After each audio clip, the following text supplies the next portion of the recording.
Doctor साहब ये था कि जैसे एक पॉलिटिकल आइडियोलॉजी ने पूरे देश में हमारे जो समाज की एक छवि ऐसी बन गई है कि यहाँ बहुत धार्मिक कट्टरता है, बहुत और कुछ बीच में ऐसी घटनाएं हो जाती हैं जिसपे लगता है कि हाँ तो मोहर लग जाती है कि हम जो है एक धार्मिक कट्टर समाज हैं।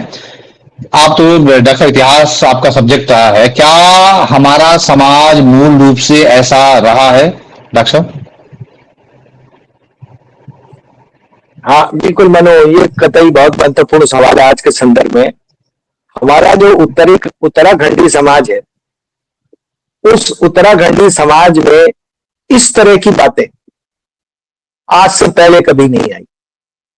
और हमारे जो तीज त्योहार है, चाहे होली है, दिवाली है, वो जिस तरीके से हमने मुस्लिमों के साथ बनाया, अपने ईसाई समुदाय के साथ बनाया, जैन समुदाय के साथ बनाया, ये बड़ा एक था कि जितनी सहिष्णुता उत्तराखंड के समाज में है इन जातियों को लेकर, इससे पहले कभी नहीं देखी गई। लेकिन कुछ साल से जिस तरह का नैरेटिव उत्तराखंड में सेट किया जा रहा है, मैंने देखा कि कोई सरकार के पक्ष में ही कई बार वो वीडियो चलता है जो ये कहता है कि बद्रीनाथ में मस्जिद बन गई है, बद्रीनाथ में इतने मुसलमान चले गए।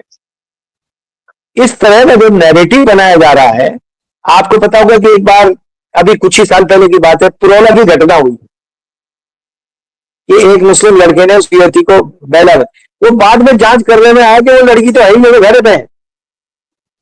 लेकिन कुछ आंदोलनकारियों ने जो अपने को सनातनी और ये हैं, इन्होंने इस तरह का नैरेटिव बना दिया कि वो पूरा बवाल जो है पुरौला में फैला और बाद में निष्कर्ष उसका शून्य आया।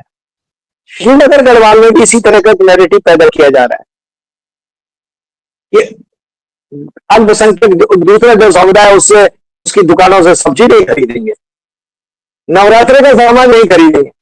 मनु, आप तो जानते हैं कि हमारे यहाँ जन्म से लेकर, हमने तो पौड़ी में भी देखा है, बचपन से देखा है, और मृत्यु तक के जितने संस्कार होते हैं वो हमारा एक मार्केट होता है, तो मुसलमान उसका करते हैं, उनको बताना पड़ता है कि हमारी कौन सी पूजा है, ये संस्कार कौन सा, छल पूजा है या मृत संस्कार है, उस सारे व्यक्ति को पता है।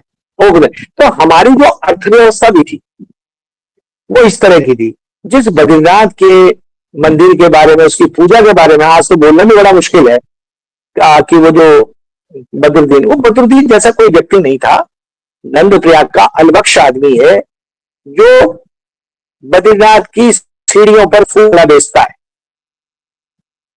और अपने जो पाठार्थी हैं बद्रीनाथ के, डिबरी पंचायत के लोग हैं, उनके साथ काम करते करते उस प्रभु की सेवा में उसने एक दो पद उसमें जोड़ दिए और उसके परिवार ने वो 1868 में किताब प्रकाशित कर दी, आरती संग्रह।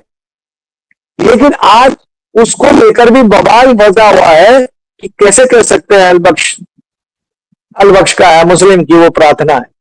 अब वो मैंने उस किताब पढ़ी है, वो 1868 में प्रकाशित हुई है। तो आज इतने वर्षों के बाद हमारा जो सामाजिक ताना बाना रहा, देखिए मुगल के टाइम पे बड़ा वो हिस्ट्री बड़ा है। मुगल के टाइम पे जब दारा सिकोह यहाँ आ गया तो उसके साथ साथ, क्योंकि जो गढ़वाल नरेश के साथ उसके संबंध थे वो इतने सौहार्दपूर्ण थे कि उसने दो चित्रकार भी भेजे, श्यामदास हरिदास, जो बाद में तोमर वंश हुए, जो आज भी है। तो उत्तर भारत का पहला आर्ट कॉलेज उस समय श्रीनगर में खुला 1790 में। कभी कोई दंगा नहीं हुआ, आज दिन तक कोई दंगा नहीं हुआ। अगर आप ये हल्द्वानी की घटना छोड़ दें, जिसके पीछे भी कई बहुत सारे कारण थे और जिसको एक जाति और समुदाय विशेष का रंग देकर बदनाम करने की कोशिश की गई, ये सारे प्रकरण इन 10-15 सालों में जो उपजे हैं, ये हमारे उत्तराखंड की जो सांझी विरासत है उसके लिए बहुत खराब है, बहुत घातक है। मतलब एक चीज और है, वो इतिहास में दर्ज है।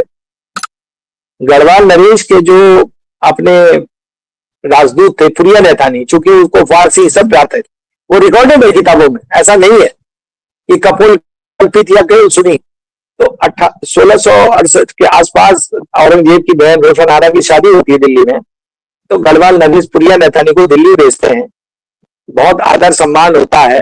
देसी रियासतों के लोग प्रिया नैथानी को कहते हैं कि भाई तुम बहुत अच्छी उर्दू फारसी बोलते हो, अरबी बोलते हो, लिखते हो, तो जब सुबह विदा किया जा रहा था, उपहार ले रहा था, तो प्रिया नैथानी का भी जब नंबर है तो प्रिया नैथानी ने उपहार लेने से मना कर दिया।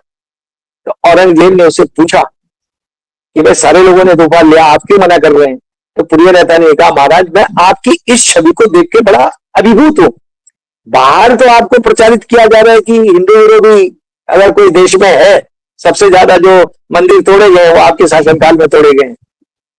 और जजिया कर, अब जजिया कर तो अकबर के जमाने से लगा था, लेकिन जजिया कर तो प्रिया नैथानी ने कहा कि इस छवि से बाहर निकलिए। तो उसने कहा क्या कर सकता हूं मैं? उसने कहा ये जजिया कर हिंदू देशी रियासतों पर जो जजिया कर है वो उसने समाप्त कर दिया।